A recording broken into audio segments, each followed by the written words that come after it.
Who's that? Huh? Who's that in your bed? Huh? Got the keys on your phone. Anyway. Hey guys, what's up? What's up for y'all? How y'all? Hope y'all having a great day.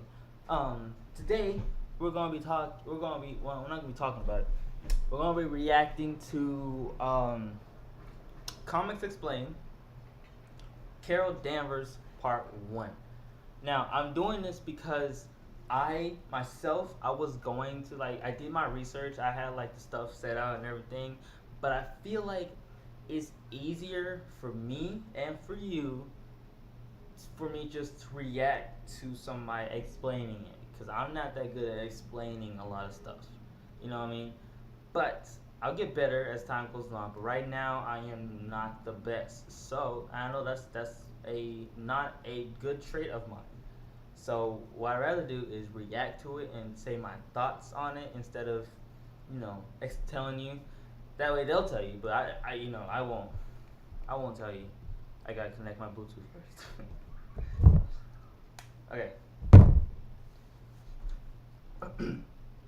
Hope you guys have a great day, and let's get into it. This is part 1, by the way. Probably part 2 later on.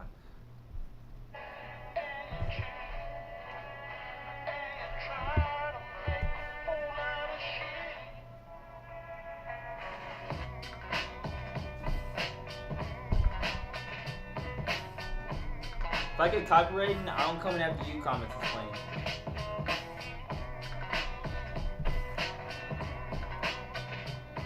Hey, yeah, come on, hey, oh, yeah, Ms.Marvel. I got bars, I'm gonna Marvels. I don't know.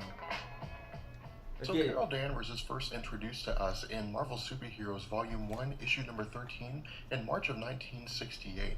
But the way that her character is introduced to us and the time in which she's introduced to us is very interesting here for a couple reasons.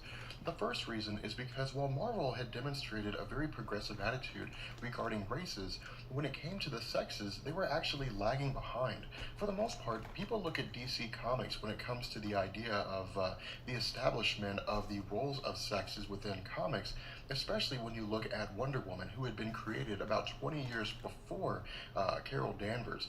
But when Carol Danvers was introduced to us, the United States was in the midst of not only the civil rights movement, but also second wave feminism. And indeed, Carol Danvers is a reflection of this. Now, to step away from this comic for a second wave feminism was, of course, the era of feminism that had come about around the mid 1960s and had more or less began to fade out by the late 1970s. But in 1968, second wave feminism was going strong. And this is the era which most people associate with the archetype, so to speak, of feminism, where they look at women who are stepping away from gender-specific roles, women who are moving away from being relegated to the household and taking on roles that had previously. Yeah, that's like that makes sense. Why they made her right when it was doing the feminism drive and stuff like that. Yeah, see, that's like one of those things where it's like, okay, like the feminism we know now is because of the second wave of feminism, because they wanted to take the roles of men, or not take the roles, but like they wanted to like give they wanted to do the things that men did instead of them always staying at home and doing all this stuff. The women were just finding out who they were as a person, and every woman is not made to be in the house. You know what I mean? Everybody is not made. Every human is not made to sit in the house. You know what I mean? So every woman is not made to just sit in the house and just take care of kids. You know what I mean? So that's just not their thing. So um, that's probably where this came from. But I'm not a historian, but that makes the most sense in my opinion. I should say. Everything I say is my opinion. Unless they say it themselves. Well, even with that, let's just get back into the video. largely occupied by men. Now, with regards to this story, what we had seen is that Captain Marvel, Mar-vell, was attempting to try to find some way to figure out what was going on with the several attempts that had been made on his life by an enemy that he was unaware of. Now, this enemy was a Kree named Yon Rog, and this Kree had the intention of simply eliminating Captain Mar-vell for his own purposes.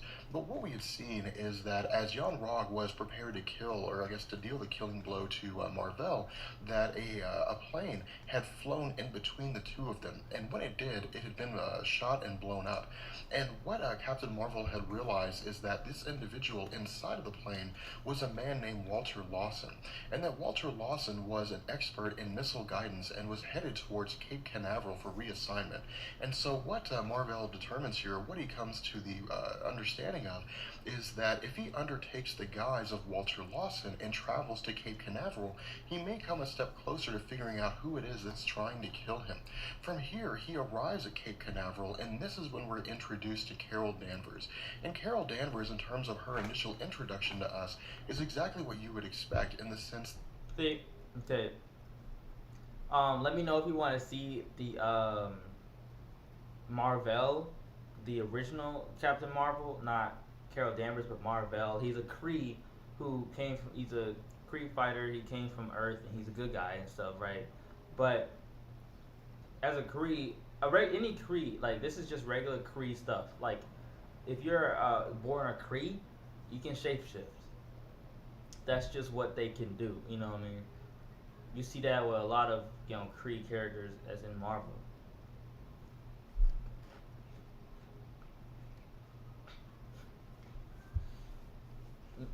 Yeah, you see that a lot of Kree characters in Marvel, where they can shapeshift, they can change their form, they can look like anybody they want to because that's just how they were taught. They can do that. So he turned himself into the guy that went to the Cape place, right? That she is a reflection, again, of feminism at the time. Carol Danvers is in an authoritative position. She has people that answer directly to her. She is a confident woman. She is an attractive woman, and she's an intelligent woman.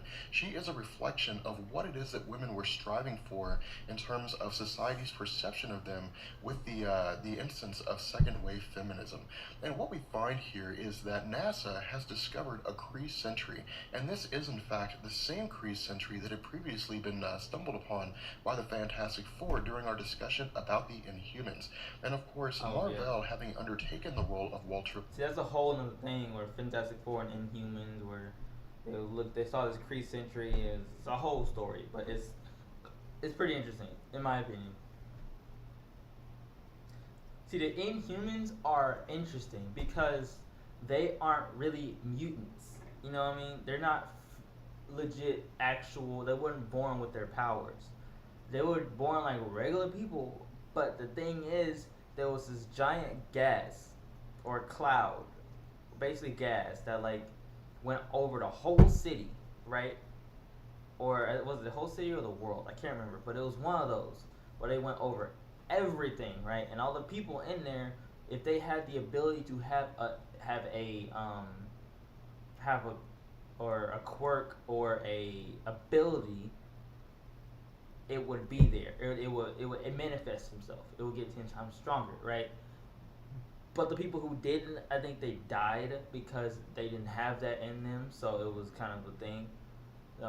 Sometimes I would think that would be interesting. But if I'm not one of those people, then that's gotta suck. I'll be dead now, right?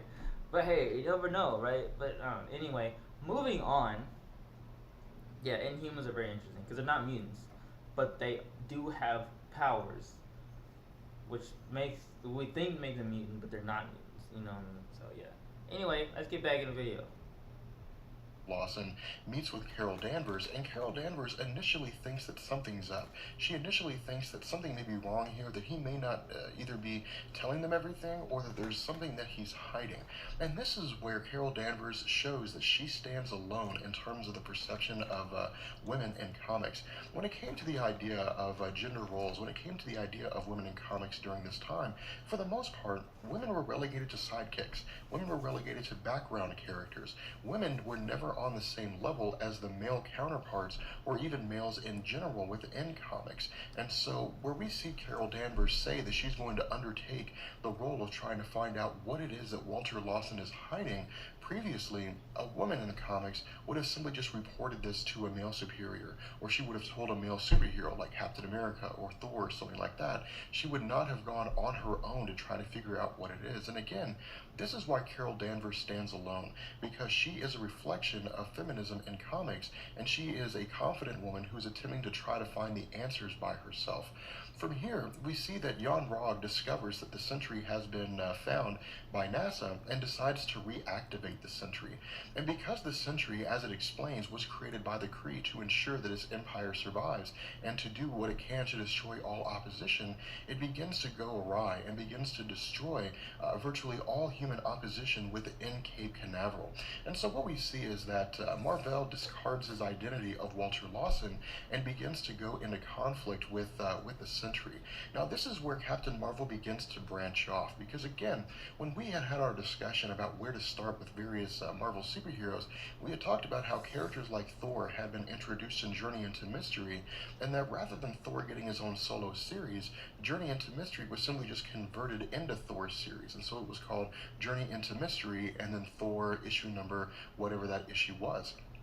With Captain Marvel, this was different. Captain Marvel in this story actually continued with his own solo series in Captain Marvel Volume 1, Issue number 1. And what we see is that for the most part, we just pick up right back where we left off.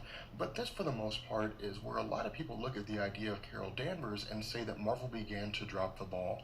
Because what we saw here was that Carol Danvers were previously being identified in a single issue as a strong, confident woman, now became more or less a subservient love interest of Captain Mar-vell, not in the sense that she would acquiesce to his every need, but in the sense that she was appeared very helpless in a lot of circumstances and really just wanted to gain the affections of Mar-vell.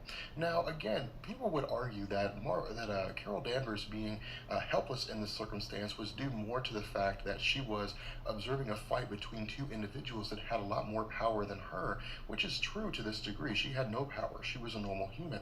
But as we'll see when we get into her solo series, Ms.Marvel issue number 1, that this trend of her being a character that is both mentally and I guess emotionally not on par with her male counterparts will continue, and that this idea will begin to stretch forward with her character, so that Marvel will effectively have a very intelligent, strong, confident woman, but will instead of allowing her to become a major character and a major female character at that in Marvel Comics, will begin to relegate her to a background character once more. I know this is a lot of words. If you understand, then I'm glad you understand, because this is a lot of words that you try to indigest, But it's basically what he's saying is that she, because she was having this thing with Mar-vell, she couldn't really do much with him, or she couldn't really do too much to show her dominance yet, because she was human and Mar-vell was fighting. Mar-vell isn't human, mostly. Yeah, he isn't human, and he was fighting something that was not human, and they had way more power than her. She couldn't do shit. She was basically helpless. You know what I mean? So that's just how it is. You can't really, like, this goes with any gender, both genders. If you're male and you don't have any powers, you can't fight somebody like Thanos. That makes no sense. You know what I mean? The same thing. It goes both ways. So yeah, that's basically what he's saying.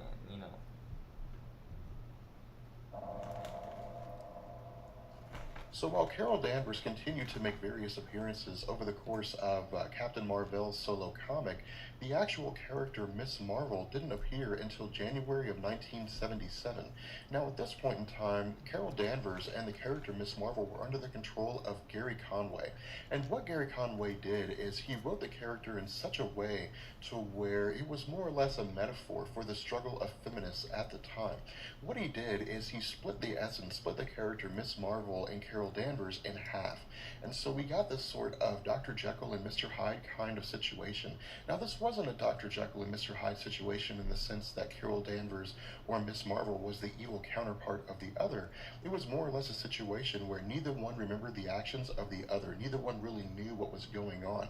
Now, the reason why Gary Conway had done this was explained in the back of Miss Marvel issues number 1 and 2 with the misprints, which of course were a series of articles that were written by Gary Conway as a way for us to understand the character of Carol Danvers a little bit better. And what he had said was that Carol Danvers and Miss Marvel's quest for identity was a direct reflection of the quest of women in second wave feminism to achieve equality, to achieve liberation, and to find a strong form of identification for women as a whole at the time. But while this was also taking place, we saw what would be the kind of seeds that would lead to Miss Marvel becoming a background character, to where this strong feminist concept would begin to take a back seat towards the more traditional method of portraying women in comics, in the sense that her outfit was largely indicative of Captain Mar-vell's outfit, which was really a homage, at least in terms of how some women looked at it, as Marvel saying that she was more or less just a clone of Captain Mar-vell. In addition, we saw that the villains that she had gone against were never major villains. They weren't massive in scale. She never really went against characters in her solo series like Doctor Doom. It was more or less just thugs and muggers and robbers and for the most part, street level characters. Now, by issue number 3, Chris Claremont had taken over the character of Carol Danvers, and what we saw was a continuation of these themes. We saw a continuation of the kind of villain she would face, as well as this dichotomy between Carol Danvers and Miss Marvel. It wasn't until volume 1, issue number 19, with the story Mirror Mirror, that we actually learned what had happened, and we saw this melding of personas between Carol Danvers and Miss Marvel. And what we learn in this story is that Ronan the Accuser has arrived to capture both Mar-vell and Miss Marvel at the request of the Supreme Intelligence. And over the course of the comic, the Supreme Intelligence reveals to us exactly how it was that Miss Marvel came to be.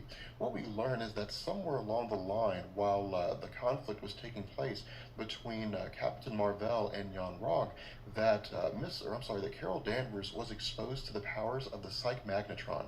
Now, the Psych Magnetron was a device that was capable of turning dreams into reality. And Carol Danvers, despite her strong feminist tendencies, had looked at Captain Mar-vell as a hero. She had looked at him as somebody that she wanted to aspire to. And so what the Psych Magnetron did was interpret this as the wishes of Carol Danvers. And so it took the physiology of Captain Mar-vell, copied it, and then transposed it onto the human physiology of Carol Danvers, making her a perfect combination of Kree and human, which in turn gave her the abilities that she possessed.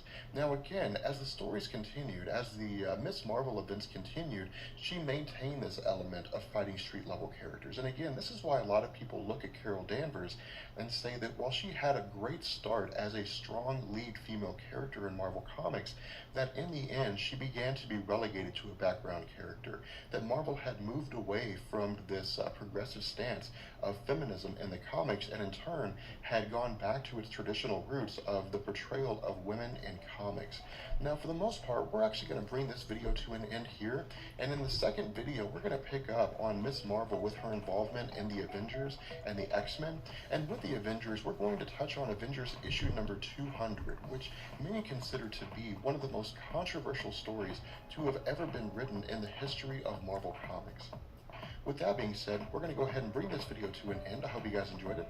If you did, let me know, and I will catch you guys. That was interesting. That's crazy. So like basically they tried to make a strong feminine character, and then they just kind of stopped, I guess. So they was just like, nah, we're just gonna keep her in the back. She's not really that, not gonna make her do a lot of stuff, right? And that obviously wasn't the best idea, but come on. This was in the 70s, 60s, 70s, around there, so that's just how they thought back then. But I don't know. I feel like Captain Marvel or Miss Marvel is pretty dope. It's pretty dope. she's strong. She's very strong. She got the same powers as Captain Marvel, so basically she's pretty goddamn strong. So but I mean that's interesting. We could do part two tomorrow. Or then yeah tomorrow because I'm gonna do it tomorrow. But yeah, we do part two tomorrow, and then we'll see what goes from there. Hope you guys enjoyed this video. If you did, like this video, like it, and then subscribe. If you haven't subscribed, subscribe, please. That'd be great if you did. Like, I really appreciate it if you did subscribe, because like, man, I I I love doing this, and I hope you guys enjoy watching me watching this. I guess I'm gonna be a reaction channel now, but I mean, I wouldn't mind it honestly, because I mean, it's not easy trying to make up your own content, so you just use somebody else's content and watch that. As long as it's not copywritten or whatever, right? So that's it for today. I hope that you guys have a great day, and I will see you all in the next video. Peace.